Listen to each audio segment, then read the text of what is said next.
In the previous video, I have talked about hypovolemic shock. Today, I am going to start a cardiogenic shock, and I am following this book, Essentials of Critical Care Nursing. So let's start it. In the cardiogenic shock, the word cardiogenic indicates that this type of shock is related to heart, means there is a pathology in heart. Heart is not properly working, and patient will go in the condition of the shock.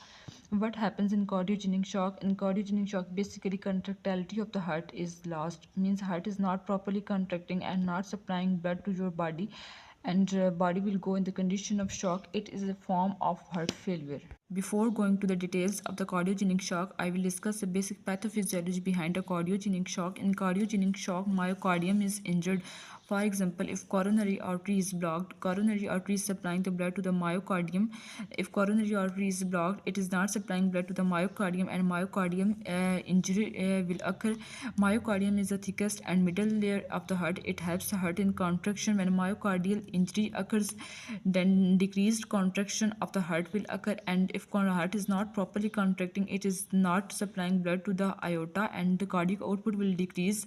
If cardiac output is decreased, then blood supply to your body will also decrease, and myocardium will not receive blood due to the decreased cardiac output from the coronary artery, and the compensatory mechanisms will activate to increase the heart rate and vascular resistance. The main purpose of the compensatory mechanisms are to increase the heart rate, which leads to the increased cardiac output, and increase the vascular resistance, which leads to increasing the blood pressure.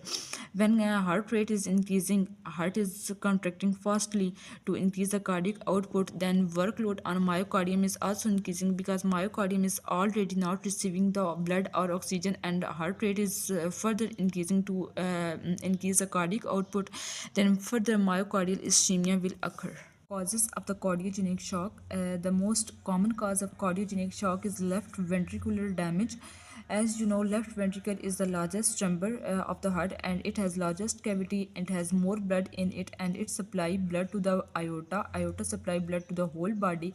If myocardium is damaged, then left ventricle will not properly contract and will not supply blood to the aorta, and aorta will not supply blood to whole body. In this way, cardiogenic shock will occur.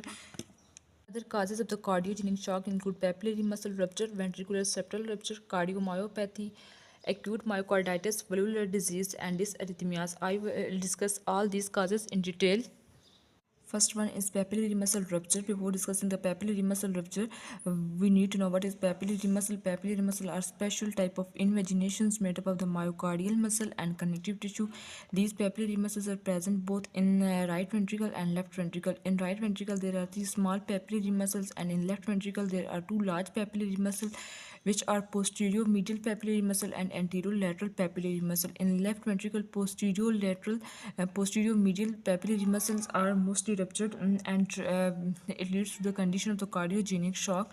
Papillary muscles are further attached to the special type of rings called cordia tendineae, and these rings are further attached to bicuspid valve. The main role of papillary muscle is to provide support to the bicuspid valve. These muscles are part of the myocardium. They are not a part of the bicuspid valve. They are just providing support to the bicuspid valve. Normally, when ventricles are contracting, papillary muscle ensure that bicuspid valve is closed and blood is flowing from left ventricle to the aorta.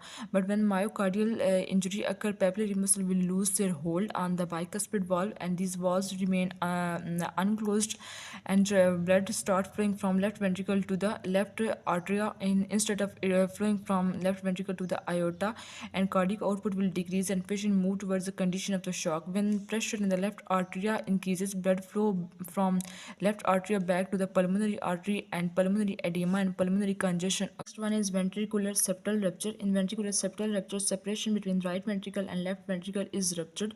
Normally, four chambers are present in heart: right atrium, right ventricle, left atrium, and left ventricle, and there is a separation between right ventricle and left ventricle. When right ventricle contract, blood flow from right ventricle to the pulmonary artery, and when left ventricle contract, blood flow from left ventricle to aorta and from aorta blood is supplied to the whole body. But abnormally, when right ventricle and left ventricle separation is ruptured, then blood starts flowing from left ventricle to right ventricle instead of flowing from left ventricle to aorta. This is called left to right shunt. As blood is not flowing towards the aorta and blood is not reaching to whole body, the condition of cardiogenic shock will occur as blood is continuously moving towards the right ventricle, and from right ventricle it moves towards the pulmonary artery. Due to its movement towards the pulmonary artery, pulmonary congestion and pulmonary edema will occur. Cardiomyopathy can also cause cardiogenic shock because in cardiomyopathy, heart muscles are weakened and chambers of the heart become enlarged, and loss of contraction occur because myocardium muscles are weakened and ventricles are not properly contracting and not supplying blood to the aorta. When ventricles are not supplying blood to the aorta, cardiac output will decrease and patient will move towards the condition of the shock. Acute myocarditis can also cause cardiogenic shock. Acute myocarditis is a sudden inflammation of the myocardium.